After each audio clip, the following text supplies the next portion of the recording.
বাজান আমার গভীর মনোযোগ, কোনো দিকে নজর নাই। হযরতে আমিরুল মুমিনিন খলিফাতুল মুসলিমিন জনগণের খোঁজ খবর নেওয়ার জন্য গভীর রজনীতে একদিন মরুভূমির মধ্য দিয়া হাঁটতেছিলেন। হঠাৎ করে দেখতে পেলেন মরুভূমির মধ্য থেকে ছোট্ট একটা কুড়িঘরের মধ্য থেকে টিপ টিপ টিপ টিপ করে আগুন জ্বলে। হযরত ওমর চিন্তা করলেন আর ভাবলেন, এই ঘরের ভিতরে কে আছেন দেখে আসি তো, এত রাত্রিবেলায় কে আগুন ধরায়। এই কথা বলিয়া হযরত ওমর ঘরের ভিতরে যা দেখলেন একটা মহিলা বাচ্চাদেরকে রান্না করে খাওয়ানোর জন্য কি যেন রান্না করে। ডাক দিয়ে বলে, এরে মহিলা, এত রাত্রবেলা তুমি কেন এই বাচ্চাদেরকে রান্না করে কষ্ট দিতেছ? আগে কেন রান্না করো নাই? তুমি তো দেখতে পারতেছি একটা ভালো মহিলা নয়, তুমি তো একটা জালিম মহিলা।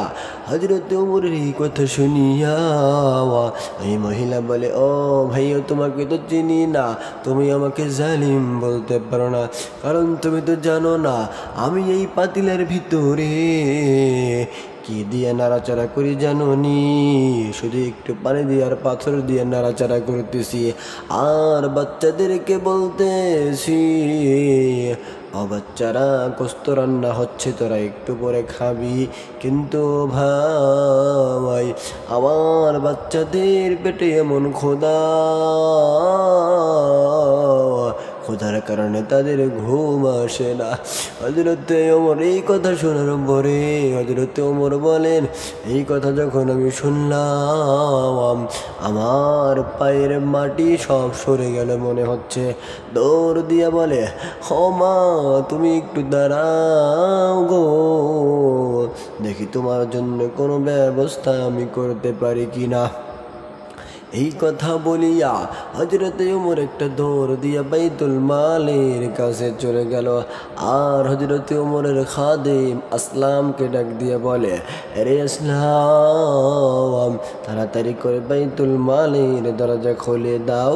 হযরত ওমরের কথা শুনিয়া আসলাম বাইতুল মালের দরজা খুলে দিল। দেওয়ার পরে বলতেছে, আরে আসলাম, একটা বস্তার ভিতরে কিছু আটা তৈরি তরকারি ঢুকাও। হযরত আসলাম কিছু আটা তৈরি তরকারি ঢুকাইয়া বলে, আসলাম, এই বস্তাটা আমার মাথায় উঠাইয়া দাও। আসলাম বলে, ও আমিরুল মুমিনিন, আপনি অর্ধেকটা পৃথিবীর বাদশাহ আর আমি আপনার খাদেম তো আছি, আমার মাথায় বস্তাটা উঠাইয়া দেন। হযরত ওমর বলে, না রে আসলাম, না না না, আজকে যে দৃশ্য আমি দেখে আসলাম এই জন্য আল্লাহ তাআলা আমাকে কিয়ামতে আসামি করতে পারেন, আমার বোঝা আমার মাথায় তুমি উঠায়া দাও। এবার হযরতে আসলাম হযরতে ওমরের মাথায় একটা রুটির বস্তা, একটা আটার বস্তা উঠায়া দিল। দেওয়ার পরে হযরতে ওমর ওই মহিলার কাছে চলে গেল, যাই বলে, মাগো, এই নাও কিছু তরকারি আর আটা, তরকারি করে তুমি রুটি বানাও।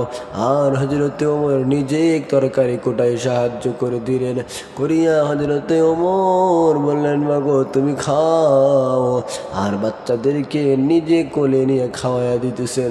ওই মহিলা বলে, আমি একটু পরে হযরতে ওমরের দিকে, তিনি তো চিনেন না এটা কি হযরতে ওমর নাকি পথিক, বলে, আমি ওই পথিকের দিকে তাকাইয়া দেখি তার চক্ষু দিয়া পানি বায়া বায়া পরে পরে দাড়ি গরু ভিজে যাচ্ছে। জিজ্ঞাসা করলাম, ও ভাই, তুমি কেন কান্না করো? বলে, এমনি কান্না করি। বলে, তুমি যদি আমাদের মদিনার বাদশাহ হইতা, প্রেসিডেন্ট হইতা, কতই না ভালো হতো, ওই ওমর না হইয়া। এই কথা বলিয়া হযরতে ওমর বলে, ঠিক আছে মাগো, তুমি কেন এইভাবে অভাবে কাতরাচ্ছ? বলে, ও ভাই, তুমি তো জানো না, আমরা মদিনার বাহিরের লোক, এই মদিনায় আসছি কিছু সাহায্য সহযোগিতা নেওয়ার জন্য। এত বীর খলিফার দরবারে যাইতে পারি না, এই জন্য আমরা এইখানে আসছি। হযরত ওমর বলে, বাঘো আগামীকাল সকালে এই খলিফার দরবারে তুমি যাইও, আমি সেইখানে থাকবো, তোমাকে কিছু বেশি দেওয়ার চেষ্টা করব। এই কথা বলিয়া হযরতে ওমর নিজের দরবারে চলে গেল। চলে যাওয়ার পরে বলতেছে, মাগো ও মা গো মা, তুমি আমার সাথে যাইবানি? বলেন, না গো ভাই, যাব না। এই কথা বলার পর হযরত ওমর রাত্রে গভীর রজনীতে চলে গেলেন তার নিজের বাড়িতে। সকালবেলা